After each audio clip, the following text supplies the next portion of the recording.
天王啊，即係仲係呢個佢哋好紅嗰個年代。我諗應該係大約10年前到啦。咁佢哋咧，佢哋4個喺夢入邊係一句聲都冇出過嘅。就企喺度一尊像咁樣嘅啫。有喐嘅個人有喐嘅，但係我有行過去身邊，但係佢講嘢，佢哋唔會應我咯。其實佢哋見唔到你嘅。我覺得佢見唔到我㗎係。咁你係咪覺得自己好渺小啊？唔知啊，個夢好無助㗎會係。你都試過頭先你話 Eason 我都試過嘅。咁今次好啦，佢應我嘅。我同佢又係有傾偈嘅。其實因為頭先所講嘅話，真係有所思夜有所夢啦。我覺得係啊。我試過係諗住，當我哋見到自己嘅偶像嘅時候，會同佢講啲咩咧？咁嗰次就真係夢入邊，真係我同佢講翻嗰句説話，即係你話 Eason 啊，你知唔知？可唔可以唔用呢個 tone 啊？唔可以用呢個 tone，即係 Eason 啊，你知唔知咧？你嘅歌令到我贏到冠軍啊嗰啲咁樣，跟住夢入邊咧，我就唱歌俾佢聽嘅，又唱浮誇俾佢聽，你當我是浮誇吧咁樣嘅，好開心嘅夢入邊係。但係真實當你見到佢嘅時候就緊張啦。真實，因為我上次都見過佢嘅，咁就因為佢太忙啦，佢唔得閒同你接觸咁耐啊嘛。佢係忙住周圍玩。因為上次玩啊，係啊，上次台慶 TVB 嘅台慶嘅時候，因為好多唔同歌手喺度。係啦，佢係唔停嘅，咁周圍去玩，咁我都冇時間埋去同佢傾下偈啊咁樣嘅。但係都好似實現咗少少啊。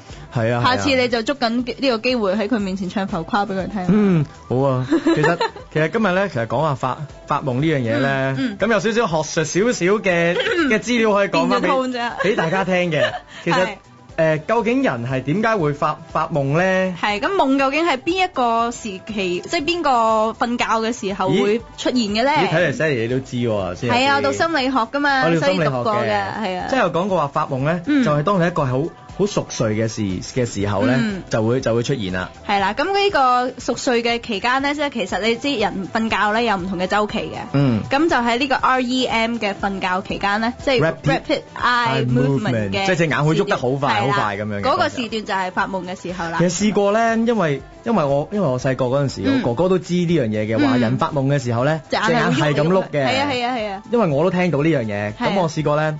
你阿哥發夢你就撐大佢。唔係啊，我哥哥見我瞓覺嘅時候，撐大你。咁試下撐啊，因為我其實偷聽到佢講話，不如試下擘大隻眼係咪喐緊我？其實我未瞓着嘅。你扮瞓着喺度，跟住乜嘢？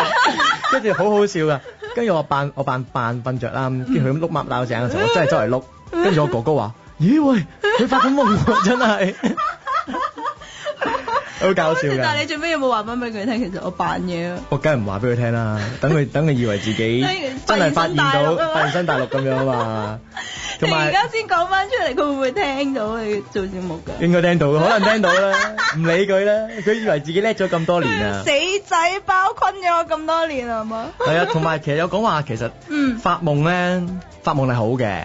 係，因為真係證明你其實係一個健康啊嘛，係入到一個熟睡嘅狀態。係啦，其實你熟唔熟睡咧都會發夢。如果你係好熟睡嘅話，發嘅夢咧通常你瞓醒咗都唔記得㗎啦。哦，其實如果講記得嘅夢咧，我諗我細個真係好多。係啊，我都係啊，好似越大咧就越可能太攰啊個人。越大發啲夢咧就冇咁科幻嘅。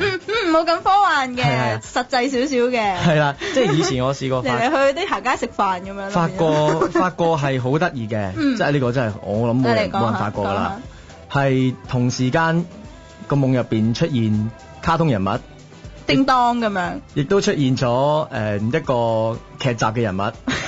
咁當時個夢就係咁樣嘅，我喺度盪千秋啦，喺公園度盪千秋，跟住盪下個千秋，成個千秋飛起咗。咁我就飛咗上天啊！係啊，好得意嘅。咁我就揸住個，你知千秋嘅兩邊嘅手，你會揸住。即係你一路揸住。因為揸住嘅喺度飛緊嘅。係。飛緊嘅途中咧，我見到前面咧就係孫悟空，即係龍珠入邊個孫悟空啊。嗰個孫悟空嘅。喺度飛緊嘅嗰陣時，佢就未變超西嘅，仲係黑色頭髮，着住有個龜字喺個心口。係啦，跟住我聽到後邊啦，後邊有個人就叫咯，就叫咪走嗰啲啦。但因為我同時間喺天空入邊嘅，我哋幾個都。但係其實你係盪咗上去，佢孫悟空就飛緊，後邊就有個人。後邊嗰人咧就係展超。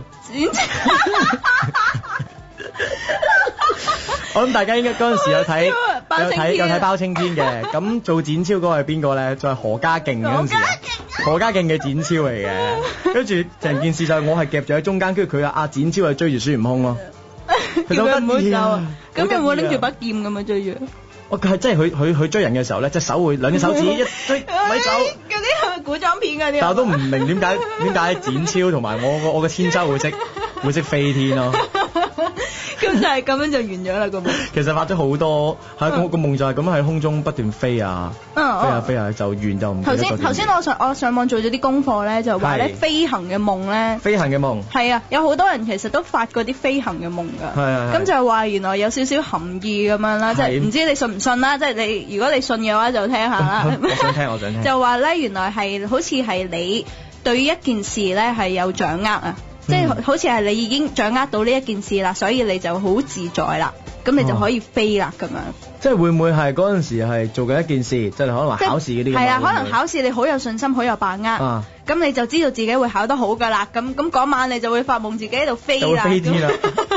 但係呢個我試過發呢啲緊張夢咧，即係你話咩前夕啊，例如話細個話旅行嘅前夕啊，或者考試嘅前夕咧，都會發啲相反嘅夢啊。即係例如話考試，我會例如話我發到自己係遲到咯。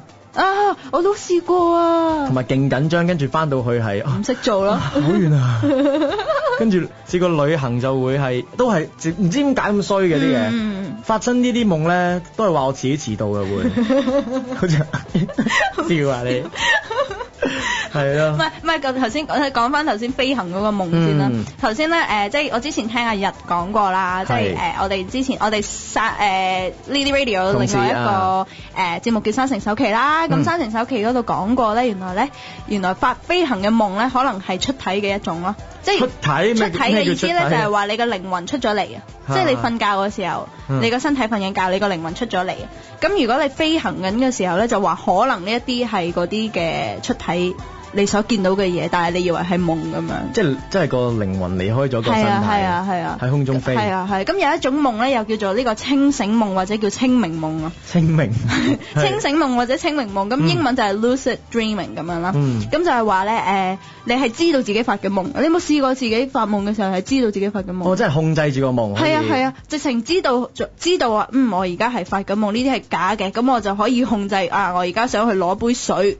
咁樣，我通常我控制唔到個夢啊！我未試過控制到咯。我係由佢發生嘅，全部都係。我都想控制，有時我都想控制到啲夢。見到個靚女，你都想行埋去攬住佢錫佢一啖咁。通常都失敗㗎，一係就會醒咗㗎。醒咗啦，係啊。同埋發生呢啲想做嗰啲嘢咧，都係做唔到。控制唔到佢㗎，一係就會扎醒咯。咁應該你嗰個唔係清明夢啦。